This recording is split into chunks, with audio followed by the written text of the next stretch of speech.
Hello everyone, मैं Amrita Singh. Welcome to back my channel best trading. हफ्ते की शुरुआत आज बहुत ही अच्छी देखने को मिली। खरीदारी लौटी है और 2 दिनों से लगातार बाजार में खरीदारी दिखाई दे रही है। कच्चा तेल ऊपरी लेवल से करीब 12% की गिरावट के साथ कामकाज कर रहा है। वहां से सपोर्ट मिल रहा है इक्विटी मार्केट में। वहीं यूएस का मार्केट भी पॉजिटिव है। ओवरऑल सभी जगह अभी पॉजिटिव व्यू दिख रहा है। इंडिया विक्स भी नीचे आया है, इसलिए भारत के बाजार में आज हरियाली देखने को मिल रही है। कल के लिए देख लेते हैं 15 मिनट टाइम फ्रेम पर कल कहाँ सपोर्ट बना सकता है और रेजिस्टेंस कहाँ हो सकता है। तो चलिए फटाफट 15 मिनट टाइम फ्रेम पर देखते हैं। आवरली टाइम फ्रेम पर सबसे पहले हम 24,050 के लेवल को अच्छी तरह से समझ लेते हैं। क्यों इम्पोर्टेंट है? क्योंकि आज की क्लोजिंग 23,995 पे हमें देखने को मिला है। नेक्स्ट रेजिस्टेंस, इमीडिएट रेजिस्टेंस 24,050 ही रहने वाला है। 24,050 के बारे में थोड़ा सा यहाँ पे आपको बता देती हूँ। जब से बाजार रेंज में चल रहा है, करीब आप देखें तो जून के 15-16 जून से एक रेंज में ही बाजार चल रहा है। ये ओपन हुआ करीब 15 जून को, गैप अप हुआ। गैप अप होने के बाद 24,000 गया बाजार और वहां से डाउन साइड आया। फिर उसके बाद 24,050 के ऊपर निकला करीब 17 जून को और 18 जून को गैप डाउन किया, 24,050 को ब्रेक किया।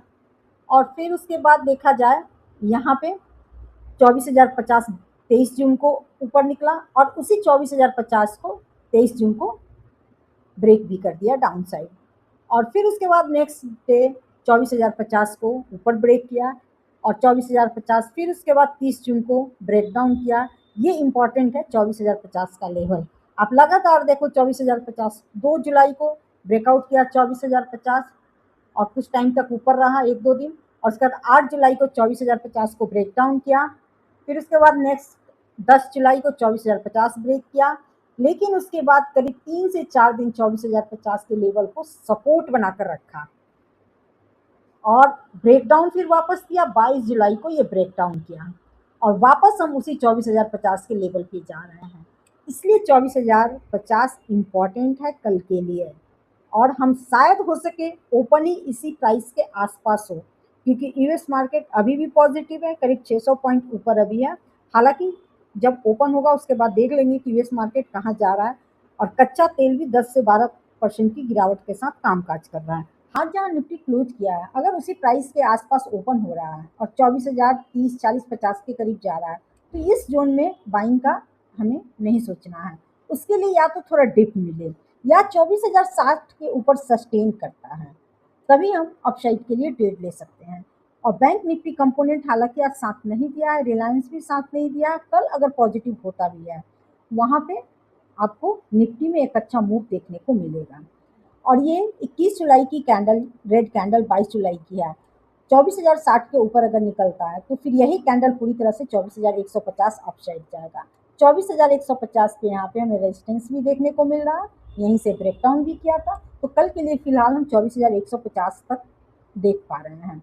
आगे ये अगर अपसाइड जा रहा है तो मैं डेली लाइव आती हूँ 9:15, वहां पे मैं आप लोगों के साथ शेयर कर दूंगी अगर और अपसाइड मोमेंटम दिखा तो। डाउन साइड के लिए सपोर्ट की बात करें, सपोर्ट सबसे पहला सपोर्ट आपको 23,970 से 975 के पास यहाँ दिख रहा है। अगर 23,970 के पास ओपन हो रहा है फिर यहाँ पे 50 पॉइंट के लिए पॉजिटिव प्राइस एक्शन बना, जैसे यहाँ कैंडल बनी हुई है 15 मिनट टाइम फ्रेम पर, पॉजिटिव प्राइस एक्शन बनता है तो यहाँ पे 50 पॉइंट का एक अच्छा व्यू मिल जाएगा। लेकिन उसके लिए 23,970 के करीब ओपन करना पड़ेगा और एक 5 मिनट की कैंडल पॉजिटिव होनी चाहिए, प्राइस एक्शन एक पॉजिटिव बनना चाहिए। लेकिन अगर हम 24,025 24,030 के तरफ ओपन हो रहा है तो हमें रुकना पड़ेगा। 24,060 24,070 के ऊपर जब तक निकलता नहीं है हम अपसाइड नहीं जाएंगे। सपोर्ट पहला हमें 23,970 के पास, दूसरा सपोर्ट हमें देखने को मिल रहा है 23,900। ये बहुत इंपॉर्टेंट है, ये सपोर्ट बहुत इंपॉर्टेंट हो जाएगा। ब्रेकडाउन भी आपको ये सपोर्ट ब्रेकडाउन भी किया था लास्ट ट्रेडिंग सेशन में और लगातार दूसरे दिन भी डाउन गया था। तो 24,900 24,920 ये सपोर्ट एक important support, expiry point of view से देखें तो यहाँ पे एक अच्छा सपोर्ट हमें देखने को मिल रहा है।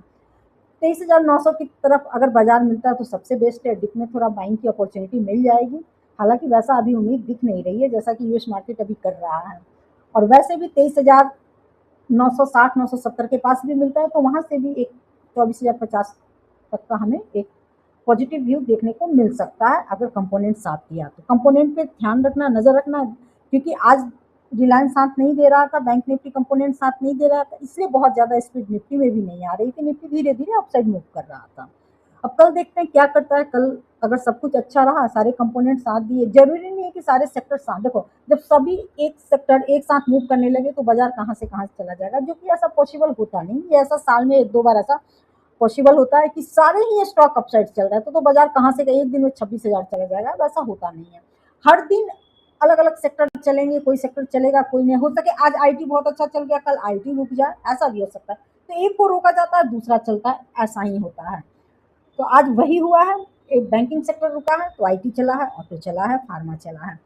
कल अच्छा देखने से सब कुछ अभी पॉजिटिव लग रहा है फिलहाल तो। जब मैं वीडियो बना रही हूँ इस टाइम तक तो कुछ भी निगेटिव नहीं दिख रहा है। पॉजिटिव पॉइंट ऑफ व्यू से देखें तो डिप में बाय करने की ही कोशिश करना है। Thank you. वीडियो अच्छी लगी हो तो लाइक शेयर सब्सक्राइब जरूर करें।